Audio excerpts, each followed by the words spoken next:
जब सृष्टि डगमगाई थी, जब देवता हार चुके थे, जब अधर्म को अंधकार बढ़ रहा था, तब एक ऐसा निर्णय लिया गया जिसने ब्रह्मांड का संतुलन बदल दिया। यह कहानी है संघर्ष की, यह कहानी है अहंकार और सहयोग की, और यह कहानी है उस त्याग की जिसके बिना सृष्टि आज जीवित न होती। यह है समुद्र मंथन की महागाथा। बहुत समय पहले देवताओं के राजा इंद्र अपने ऐश्वर्य में मग्न थे।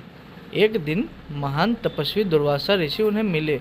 उन्होंने प्रसन्न होकर इंद्र को एक दिव्य पुष्पमाला दी, लेकिन इंद्र ने उस माला का सम्मान नहीं किया। उन्होंने उसे अपने ऐरावत हाथी के सिर पर डाल दिया।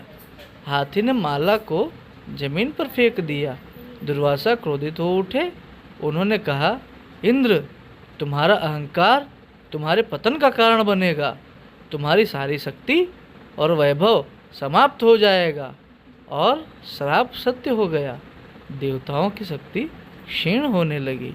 उनका तेज मंद पड़ गया। स्वर्ग डगमगाने लगा। जैसे ही देव कमजोर हुए, असुरों ने आक्रमण कर दिया। बलि जैसे शक्तिशाली असुरों ने स्वर्ग पर अधिकार जमा लिया। तीनों लोकों में भय फैल गया।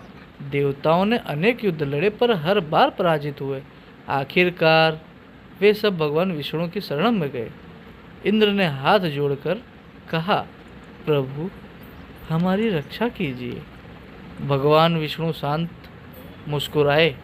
उन्होंने कहा, समस्या का समाधान संघर्ष से नहीं, रणनीति से होगा। विष्णु बोले, क्षीर सागर का मंथन करना होगा। उससे अमृत निकलेगा। जो उसे पिएगा वह अमर हो जाएगा। देव चौंक गए। अमृत? लेकिन समुद्र मंथन अकेले संभव नहीं था। विष्णु बोले, असुरों से संधि करो। कल्पना कीजिए आप कि शत्रु के साथ मिलकर काम करना, लेकिन अस्तित्व बचाने के लिए। देव तैयार हो गए। मंदरांचल पर्वत को मथानी बनाया गया, वासुकी नाग को रस्सी। असुरों ने जिद की, हम मुख पकड़ेंगे। देवताओं ने पूंछ पकड़ी। मंथन आरंभ हुआ। समुद्र गरज उठा।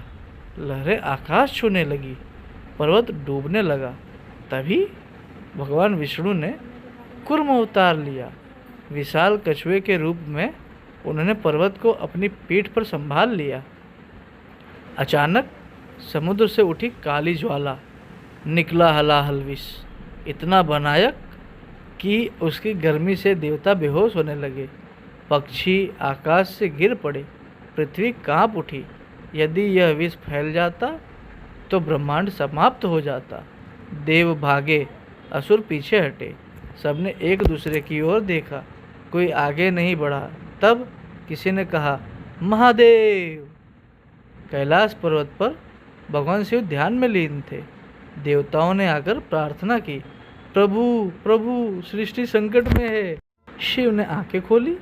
उन्होंने कोई प्रश्न नहीं किया। उन्होंने दोष नहीं पूछा। उन्होंने केवल करुणा दिखाई। उन्होंने हलाल को अपने हाथ में लिया और बिना एक क्षण सोचे उसे पी लिया। विष उनके कंठ में जलने लगा। माता पार्वती दौड़ी। उन्होंने शिव का गला पकड़ लिया। विष नीचे नहीं गया। कंठ नीला पड़ गया और तब से वे कहलाए नीलकंठ। पूरी सृष्टि ने राहत की सांस ली। देव रो पड़े। असुर स्तब्ध रह गए। आज भी जब कोई त्याग करता है तो शिव की याद आती है। अब मंथन फिर शुरू हुआ।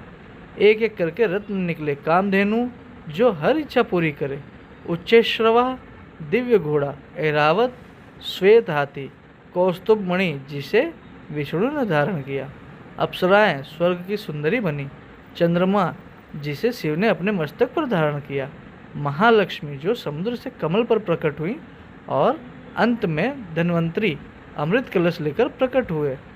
असुरों ने अमृत छीन लिया। तब विष्णु ने मोहिनी रूप धारण किया। अद्वितीय सौंदर्य असुर मोहित हो गए। मोहिनी ने कहा, मैं बांट दूंगी। अमृत देवताओं को मिला। राहु ने छल किया। सूर्य और चंद्र ने पहचान लिया।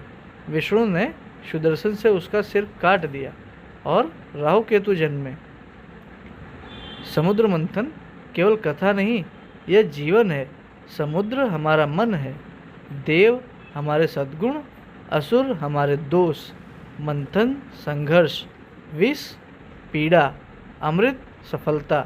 यदि आप जीवन में अमृत चाहते हैं तो पहले विष पीने का साहस रखिए। जब भी जीवन में संकट आए, जब भी लगे कि सब समाप्त हो रहा है, नीलकंठ को याद करिए।